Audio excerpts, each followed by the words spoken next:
Hi and welcome to the Nicla Sense setup tutorial series. In this tutorial, we shall cover how to build the bhy controller tool. First, download and install the Go compiler.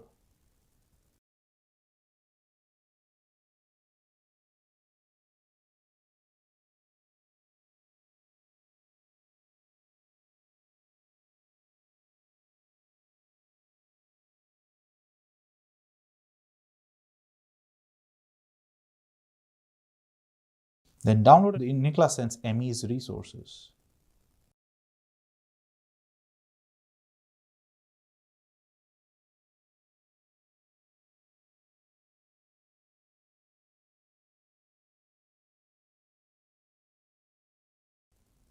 Extract the archive and go to Tools, bhy controller.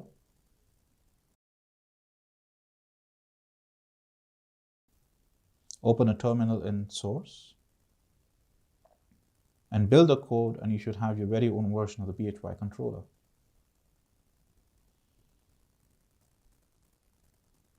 Thanks for watching.